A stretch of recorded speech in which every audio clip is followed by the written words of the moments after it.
anak. Negosyante, Mr. President. Usually, negosyante ang nagbibigay ng kulay, nagbibigay ng sigla, at pumapalakpak pag may SONA. Pero yung sunod-sunod na problema, some we under our control, some hindi. What is not under our control? 2022, patapos yung pandemic, nangyari yung conflict ng Russia at Ukraine, may mga inflation na nangyari. Flood control, in a sense, it's under our control because it could have been stopped, pwedeng hindi, or how are we handling it? Iran, US, and Israel, it's not in our control, but how we reacted is up to us. Nauna pa yung Senate eh. Yung sa ating protect at ang ating Senate President nagpatakbo nun. Yung uplift, sumunod na lang yon. So we could have reacted faster and better.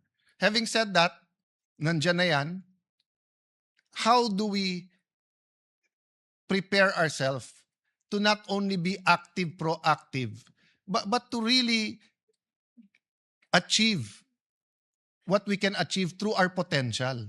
Hindi yung pwede na. So tay, tanong nung anak, sinong may kasalanan? Well, anak, madaling magturo. The easiest thing to do for the opposition is to point at the administration. The easiest thing to do for the administration is to point to the secretaries. Secretaries can point to Congress, which they sometimes do. We sometimes point to them because it's the implementation.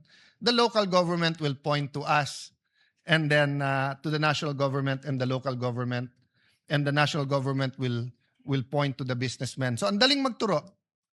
Pero siguro, anak, for the sake netong state of the nation at paano tayo magkakaroon ng common vision, sabihin na lang natin ganito, parati naman merong kasalanan, pero ang pag-usapan natin, sino may responsibilidad? Kasi maaring hindi mo kasalanan, pero may responsibilidad ka pa rin. Di ba? So, those not involved in the flood control are still responsible na ayusin natin ang bansa at tanggalin ang corruption. Those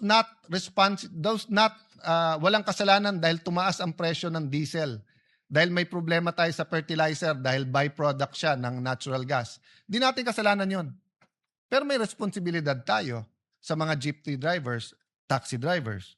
Sa ating small businesses, all around the world, same statistic, halos.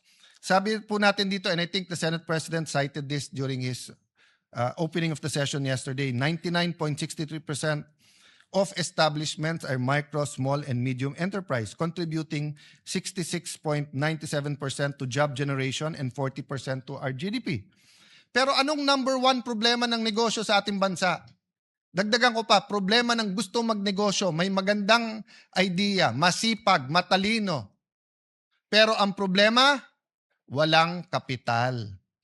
Pag tinanong ng gobyerno, ang gobyerno, saan kami kukuha ng kapital? Sasabihin bangko.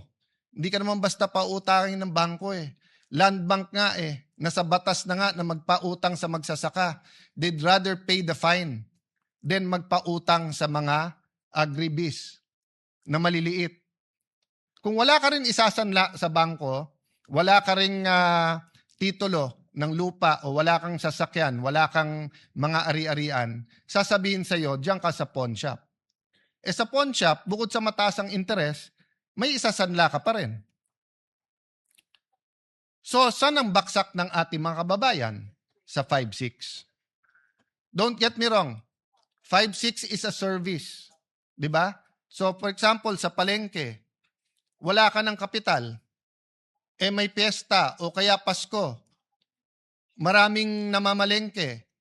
Eh kung kikita ka naman ng more than 20% in 1 month, let's say 25-30% tubo mo o kaya 10% per week, so 40% a month, kapit ka na sa patalim sa 5-6. Kasi yung 5,000 mo, babayaran mo ng 200 a day, 6,000, may get 20%.